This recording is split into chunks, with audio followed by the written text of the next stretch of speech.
How do we talk to our Filipino elders, whether that's your lolo, or even just your mom or your dad, to elicit more understanding?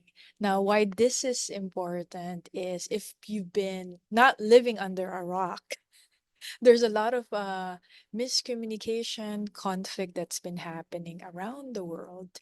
And to be a part of a system that allows conflict to be resolved, to sustain and offer peace. We must have peace within ourselves, in our own immediate family, and of course the extension family. So here's one. I'm just gonna give you a few tips. Wondering what other tips that you might have that we also could learn from, because in this channel we're just learning from each other. The first one is to start with tender startups.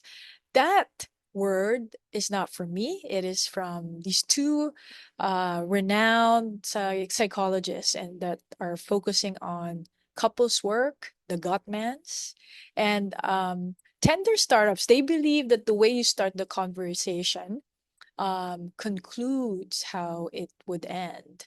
Now, I have tailored it in a way that could be useful to you. It's basically being aware of the other person's resistance before even starting a conversation. For example, if you are talking to your mom and you just go straight to the point, it might not be taken well. An example of a tender startup would be, Mom, I'm so grateful for everything that you have taught me.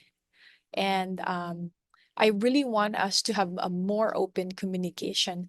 That's why I'm sharing um, this feedback um, to you. So that's an example of a tender startup. Before you even start, could you imagine if you just start with the feedback?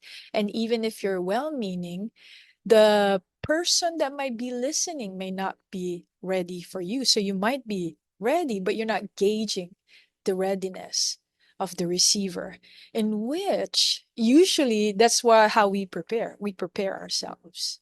So another sample of a tender startup would be, I know you might take this wrong, Mom, and it may feel that I am ungrateful, but I want you to know I'm so grateful. It's very similar to the first one. So the key to that is to just help them listen first by giving them something that may stroke them in a certain way that allows their body to not feel attacked. Anytime that the other person feels attacked, and even if you prepared the best way, it is not the best way for the receiver. So, especially if it's a hard and difficult topic for the other person, it might be also hard for you. That's why you've been rehearsing. But make sure to also be in the other person's shoes, whether you agree with them or not. Always, I hope you choose to be effective over being right. So, the second tip is to very related to the first one is learn to regulate your body. So if the other person, the reason why you're doing tender startup is to hopefully allow the other person just to be less resistant so that they could feel like they're not being attacked. Now, you also should do a lot more preparation so that when you're saying something, you don't feel like you are already so charged. This comes with preparation because my thinking is that you are sharing something difficult. So it's not the absence of emotion, but to really just manage the emotions so you're in a good place. You're really trying to be more open. Is there something that I'm missing? You're also curious about the other person's response. Why are they a certain way? Is there something that you're missing? And you want to give the other person an opportunity to give you some information, or you providing some information so that they could gain some insight always when they're ready. So it's very important to ready your body. Your nervous system is your body, your brain, because if you're in attack mode, guess what? It is likely that the person would feel attacked.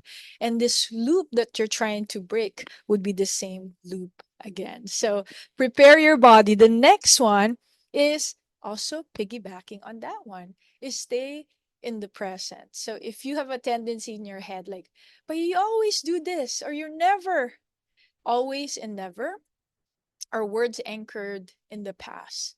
So if you have a partner, friends, use them for that. So you have an outlet so that you don't feel like you're repressing that emotion.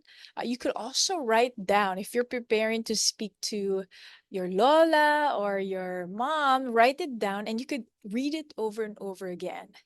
Couple of things because you get your body ready, and then try to use verbs, not try, use words that are in the present, and use I statements rather than you. I feel this way, I wonder, all these things. So stay in the present moment. Another um, tip that might help you is to, instead of using you, which I just said, use a collective pronoun. So imagine if you're talking, you're always doing this. Um, or what do you need to do so that we could make this relationship um, better for the two of us? Compared to what can we do, it's collective, so no one is trying to put blame on the other. And even if you're not, there is research that these words are help other people to listen a little better because they don't feel that they are being blamed and being attacked. So imagine if somebody's telling you you should, right? It's harder to listen. um, so I think the last one that I would share is, it makes sense. The timing is everything.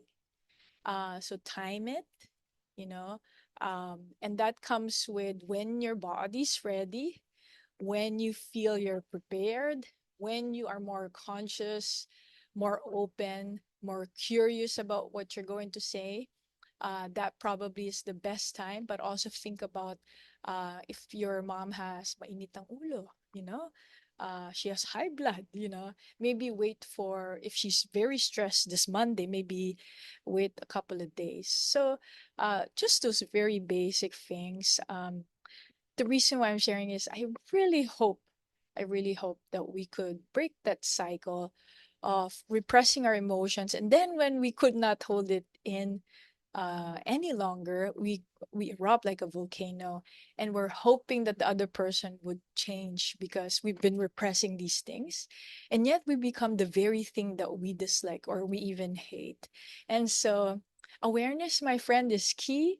If you need support, you could always speak to a good friend, but maybe a therapist. I'll leave my consult link if you're interested. But for now, I hope that served you well. I'm Roanne Digia Samuels, licensed psychotherapist in California. Salamat at sa ulitin. Bye!